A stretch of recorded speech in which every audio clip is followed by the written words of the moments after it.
has absolutely united the Democrats. And, well, that's what he was supposed to do, and he did. But the problem is, for Joe Biden, independents and moderate Republicans that he would need in his column, they think he's too liberal. He's way too liberal for them. And then when it comes to Donald Trump, he's recently been talking about the law and order and law enforcement message, and that has really resonated with his base. Show us the video, Steve Doocy. Beyond the base. The other problem for Donald Trump, according to the USC poll, is the fact of the leaners, the people who are going to be deciding, I'm leaning toward Joe or I'm leaning toward Donald Trump. The problem for Donald Trump is that of his leaners, only 75% will probably vote. When it comes to Joe Biden, with his leaners, 92% of his leaners will probably vote. So Joe's got the edge there in that. It's going to change the country dramatically if they don't. So all they should know about the filibuster's gone, which means Puerto Rico becomes a state, D.C. becomes a state, the Electoral College is gone. You're going to get goodbye oil and gas. That's going to be the trajectory of the country. It's not just depicting two personalities. Well, you don't know what you're getting with this ticket because Joe Biden's the establishment. He's the one that's been more moderate in his voting, and then Kamala Harris is so radical when you look at her voting record. And these are nothing but opinions. Trojan horse, Joe Biden's the Trojan horse. So, whose policies are going to stand out the most? Whose AOC says? Yeah. Remember the debates. He was getting rid of fossil fuels. He was way to the left. Everything except Obamacare. He wanted to keep it, make it more socialistic.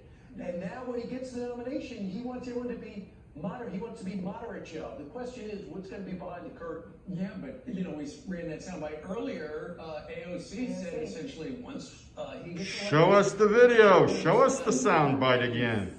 So many independents and moderate Republicans say he's already too far to the left. Meanwhile, the debates ultimately will be something that Stuttering Steve Doocy, which of the two they like and who they will vote for on November the 3rd. For a lot of people that belong, the question is about the policies. It's been hard to get Joe Biden to pin him down for the reporters on his absolute policies because he does not really answer questions from reporters. Show us. Unless they're on his list. And apparently, unless the campaign likes that outlet. Here he is yesterday in Wilmington as he pulls out the list with 5 names on it. I'll be happy to take some questions now, if that's okay. Let me put my list here. Everybody's sitting. Okay. All you got to do is check with Donna Brazile and see how she did it. ABC, Mary. Number 5. I have to call on my hometown paper, the News Journal. Oh, he has to do it that way. Okay, so there you go.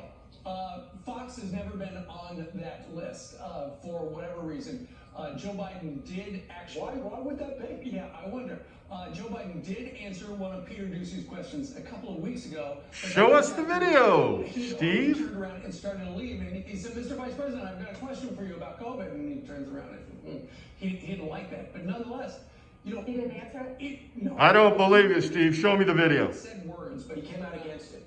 Yeah, the whole thing, he did not answer the question. Prove it. Show us. Going forward, though, I don't believe you. That kind of interplay with reporters would help him get ready for the debates. But apparently he has debate coach, and he does not want to debate with reporters, Ainsley. Well, when you look at the polls, and we know polls can be very wrong, he's doing pretty well in some of these swing states. He's winning. That's your opinion. Start giving the news. Ainsley Earhart He put himself out there for is an airhead. to be asked the tough questions. And to add to that, he gets himself in so much trouble when he does. Remember, if you vote for the other guy who ain't black, do you remember what he told the other, are you on drugs? He told the reporter who asked him a tough question. Show us the videos.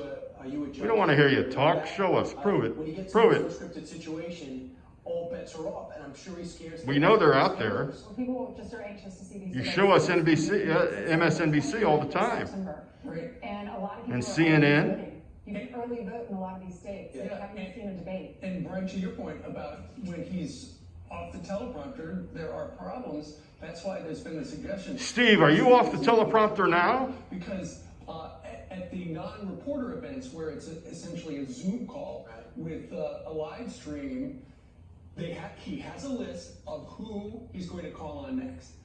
And so they already know what questions they're going to ask. So the suggestion is from the Trump... Prove it. Oh, wait, you can prove it. Ask Donna Brazile. She's on Fox News. The teleprompter. She's a paid Fox News contributor. Justin Hoffman played Tootsie. Yeah. Remember when he was doing the soap opera and he used to ad-lib off the script and there was panic in the control room? That's my image of Joe Biden about to answer questions when there is no script. Oh my goodness, hold on tight, honey. It's about to hit an iceberg. Fox News is a disgrace. They can't even show us the videos. That was a funny move. That was It's funny all like comment, that. Brian. Brian, sometimes you're funny. Not on it. When? Good morning. Every now and then you're funny, Brian. Let's start off with this story. Not on my list. Two deputies shot during an ambush.